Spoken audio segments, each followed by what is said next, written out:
You're an archaeologist standing in a trench at Abydos, in southern Egypt, in 1988. You've been digging for days in a cemetery full of tombs, already picked over by looters centuries ago. Then your team hits something different, a chamber bigger than the others around it. Then another chamber next to it. Then another. 12 in total, more than any other tomb in the entire burial ground. Inside, buried under thousands of years of sand, are hundreds of ceramic jars, an ivory scepter shaped like a shepherd's crook, and small carved tags no bigger than a postage stamp, each one scratched with tiny symbols. You are looking at the resting place of someone who ruled people, in a kingdom that existed before Egypt as we know it even had a name. And the strangest part isn't just that you found him. It's that you still don't actually know his name, and neither does anyone else. Let's be straightforward about the question in the title, because it deserves an honest answer before anything else. Nobody can tell you, with total certainty, the single name of the first king in human history.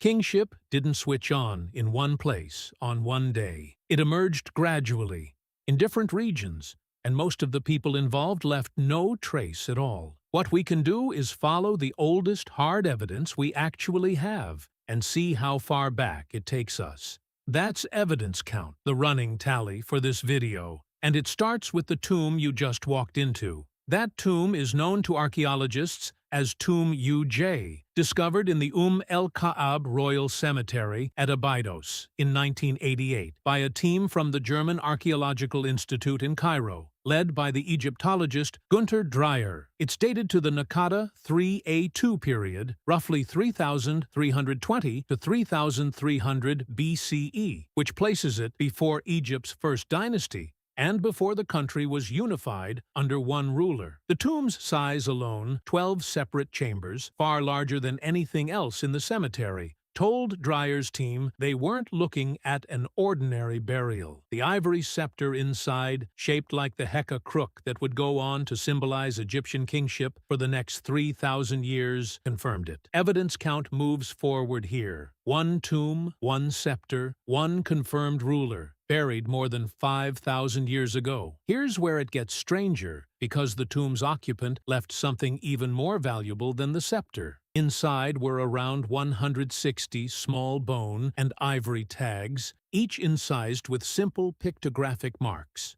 Dreyer identified these as the earliest known examples of Egyptian writing, predating anything found anywhere else in Egypt. The most frequently repeated symbol across those tags is a scorpion, which is the entire reason this ruler is known today as Scorpion I. That name isn't something he was called in his lifetime. It's a label modern archaeologists gave him because his own writing kept marking his belongings with that same recurring symbol. Evidence count climbs again. Not just a burial, but a name of sorts, written down by the person who actually held the power. This is the single biggest wait, really, moment in this story. We don't know his real name. Nobody does. Every reference to Scorpion I is archaeologists using the one repeated symbol he left behind, because no fuller name has ever surfaced, and it gets even messier than that. Egyptologists have also identified a second ruler, commonly called Scorpion II, known from a separate object called the Scorpion Macehead, generally dated slightly later, around 3,100 BCE. Whether these were genuinely two different rulers who both happened to use the scorpion symbol, or whether some of this evidence actually belongs to the same person, is still debated among scholars today. The first king you're looking for might not even be a single settled identity.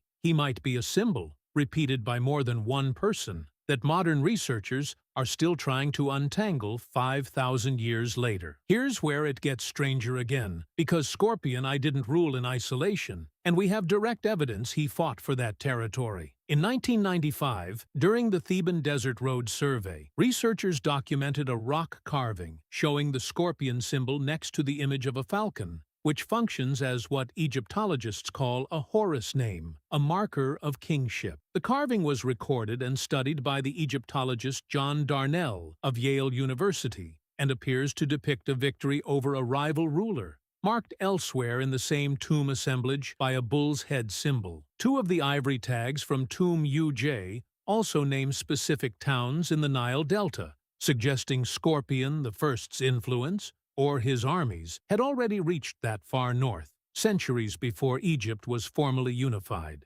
Evidence count keeps building here, a burial, a writing system, and now a battle, all tied to the same shadowy figure. Now, here's the catch that makes this whole question even harder to pin down. Tomb UJ wasn't built in an empty field. It sits inside a cemetery that had already been used for generations before it, by earlier rulers of the same Thinite region, buried in smaller tombs nearby. Some of those earlier tombs, given names like UI and UK by archaeologists, may belong to rulers who came before Scorpion I entirely. We don't have writing, scepters, or names attached to most of them, which is exactly why they don't get called the first king in headlines. They're not less real. They just didn't happen to leave behind the one artifact, the one tag, the one symbol that lets modern researchers put a label on them. Evidence count closes here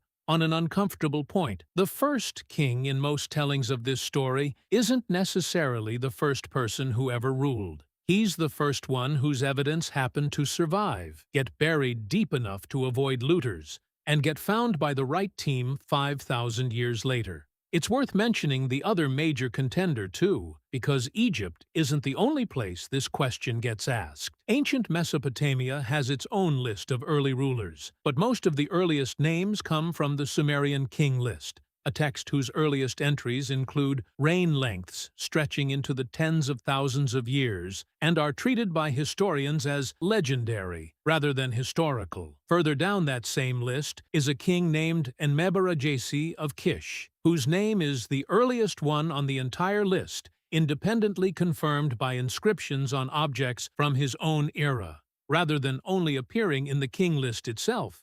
Even there, the pattern repeats. The first verifiable king isn't the first name written down. He's the first one whose name shows up twice, once in a later list and once in something contemporary and real. So think back to that trench at Abydos, standing over 12 chambers and an ivory scepter belonging to a man whose actual name is lost, replaced by the symbol he kept carving onto his own belongings. Calling him the first king isn't really a claim about him being first at all. It's a statement about what happened to survive, underground, undisturbed, for over 5,000 years, until the right team of archaeologists finally dug down far enough to find it. That's the detail worth repeating to someone else. The first king in human history probably wasn't first at all. He's just the earliest one we've managed to catch, buried under enough sand and luck to still have a story to tell. If the first king in the record is really just the first one whose evidence survived, it makes you wonder how many actual first rulers, first cities, first everything are still sitting completely undiscovered under the ground right now.